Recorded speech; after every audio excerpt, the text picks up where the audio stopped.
की इस वीडियो में देखने वाले हैं कक्षा 10वीं के गणित का प्रश्नावली 2.1। तो प्रश्नावली 2.1 का यहाँ पर पहला सवाल दिया गया है। ठीक है, यह जो आपका पहला सवाल है, कह रहा है किसी बहुपद px के लिए y बराबर px का ग्राफ नीचे आकृति में दिया है। प्रत्येक स्थिति में px के शून्याङ्कों की संख्या बताना है। ठीक है, तो यहाँ पर आपके सामने 6 ग्राफ दिए हुए हैं। इनमें आपको बताना है कि px के कितने शून्यक होंगे। तो यह यानी ये ग्राफ है, px वाले अक्ष को जितनी बार काटेगा उतने ही इसके शून्यक हमको प्राप्त होंगे। ठीक है, जब हमारा x अक्ष को वह जो ग्राफ वाली लाइन है जितनी बार काटेगी उतने ही बार हमको या उतना ही मान हमको px का प्राप्त होगा। ठीक है, जैसे कि पहले सवाल में आप ध्यान से देखेंगे, यह जो लाइन है यह सिर्फ y अक्ष को काट रही है, यानी x अक्ष को नहीं काट रही है। तो इसमें हम लिख सकते हैं शून्याङ्कों की संख्या, शून्याङ्कों की संख्या, शून्याङ्कों की संख्या बराबर, यहाँ पे क्या हो जाएगा, 0 हो जाएगा। यहाँ पे आप लिख सकते हैं px के शून्याङ्कों की संख्या। ठीक है, px के शून्याङ्कों की संख्या कितनी हो जाएगी, 0 हो जाएगी। आइए दूसरे वाले हम ध्यान से देखेंगे। यहाँ पे देखिए ग्राफ एक बार y अक्ष को काट रहा है और एक बार x अक्ष को काट रहा है। हमको x अक्ष के बताना है, तो हम लिखेंगे यहाँ पर px के शून्याङ्कों की संख्या, शून्याङ्कों की संख्या बराबर कितनी बार काटा है, एक बार। तो यहाँ पे हम क्या लिख देंगे, 1 लिख देंगे। ठीक है, उसी प्रकार से हम तीसरे सवाल को देखेंगे। तो तीसरे सवाल में देखिए, यहाँ पे x अक्ष को एक बार यहाँ पे काट रहा है, एक बार यहाँ पे काट रहा है और एक बार यहाँ पे काट रहा है। ठीक है, तो x अक्ष को वह जो ग्राफ वाली रेखा 3 बार काट रही है। यहाँ पे हम लिखेंगे px के शून्याङ्कों की संख्या, px के शून्याङ्कों की संख्या, शून्याङ्कों की संख्या बराबर कितना हो जाएगा, 3। क्यों, क्योंकि उसको 3 बार काटा उसने। ठीक है, अच्छा चौथे सवाल में आप ध्यान देखेंगे कितनी बार काट रहा है x अक्ष को, 2 बार। तो नीचे लिख देंगे px के शून्याङ्कों की संख्या, px के शून्याङ्कों की संख्या, शून्याङ्कों की संख्या बराबर कितना हो जाएगा, 2। इसी प्रकार से अगर हम नीचे देखेंगे पांचवा वाला, तो इसमें आप देखिए x अक्ष को 1 2 3 4, इसमें लिखेंगे px के शून्याङ्कों की संख्या, px के शून्याङ्कों की संख्या, शून्याङ्कों की संख्या बराबर कितना, 1 2 3 4। तो यहाँ पे कितना हो जाएगा, 4 बार काटा है। ठीक है, उसी प्रकार से हम यहाँ पे देखेंगे, तो यहाँ पे देखेंगे 1 2 3।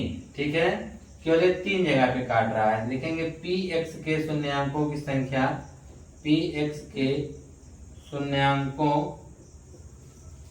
की संख्या बराबर में कितना हो जाएगा, 3 हो जाएगा। तो इस प्रकार से आपको शून्याङ्कों की संख्या बतानी थी, तो आपने आसानी से बता दिया है। ठीक है, इसी तरह से इसके और भी सवाल आगे कंटिन्यू। आइए इसका दूसरा और तीसरा सवाल देखते हैं। दूसरा सवाल अभी हम लोग देखेंगे। ठीक है, आइए सबसे पहले तीसरा सवाल देख लेते हैं। कहा है कि प्रत्येक आकृति y बराबर fx, जहाँ fx एक बहुपद है, का ग्राफ है। प्रत्येक ग्राफ के लिए fx के शून्याङ्कों की संख्या ज्ञात कीजिए। जैसे आपने पहला सवाल लगाया, ठीक उसी प्रकार से आपको यह दूसरा और तीसरा सवाल भी लगाना है। बस इसमें px के शून्याङ्क बताना था, इसमें fx के शून्याङ्कों को बताना है। तो आपको यह देखना, आपके सामने जो ग्राफ दिए गए हैं, आपसे पूछा है fx यानी x अक्ष को यह ग्राफ कितनी बार काट रहा है उतना उसको शून्यक प्राप्त होंगे। तो आप ध्यान देखेंगे पहले वाले ग्राफ को जो है x कितनी बार काटा है, 2 बार काटा है।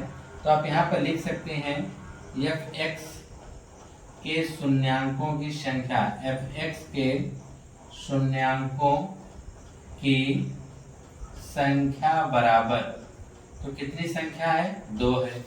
यहाँ पर आप देखेंगे x अक्ष को कितनी बार काट रहे हैं, 1। तो यहाँ पे आप लिख सकते हैं fx के शून्याङ्कों की संख्या, के शून्याङ्कों की संख्या बराबर आपका हो जाएगा 1। और ये सब चीजें आप इसके नीचे लिखिएगा। ठीक है, यहाँ पे जगह ना होने के कारण हम यहाँ पे बगल में लिख दे रहे, इसी के ऊपर। आप इस चित्र के नीचे लिखेंगे, ठीक है। और इसी प्रकार से तीसरे सवाल में हम देखेंगे, यह तीसरा था, यह आपका दूसरा था, यह आपका पहला था। तीसरे में देखेंगे एक्स अक्ष को कितनी बार काट रहा है, एक बार काट रहा है, तो आप लिख देंगे एफ एक्स के शून्यांकों की संख्या बराबर कितनी हो जाएगी, एक हो जाएगी, ठीक, आप लिख लीजिएगा।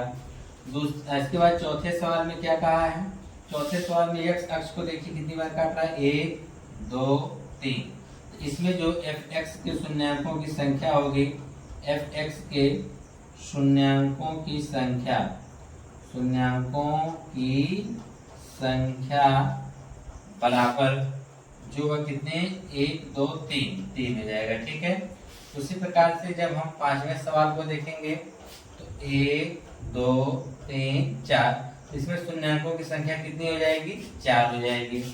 और हम इसका छठे सवाल में देखेंगे, इसमें शून्यांकों की संख्या कितनी होगी, 2 हो जाएगी, इसमें शून्यांकों की संख्या कितनी हो जाएगी, 2 हो जाएगी। उसी प्रकार से अगर हम लोग देखेंगे दूसरे सवाल में, तो दूसरे सवाल में कितने शून्यांक हैं, तो यहाँ पे x अक्ष को चाहिए ना, इसमें भी आपको x जो है इसमें दे रखा है, आपको px के शून्यांक पूछा है, ठीक है, दूसरे वाले सवाल में। तो यहाँ पे आप देखिए कि जो रेखा या y को तो काट रही है, लेकिन यहाँ पे px पूछा है, x को तो नहीं काट रही है, क्यों, क्योंकि यहाँ से मूल बिंदु से होकर निकल जा रही है।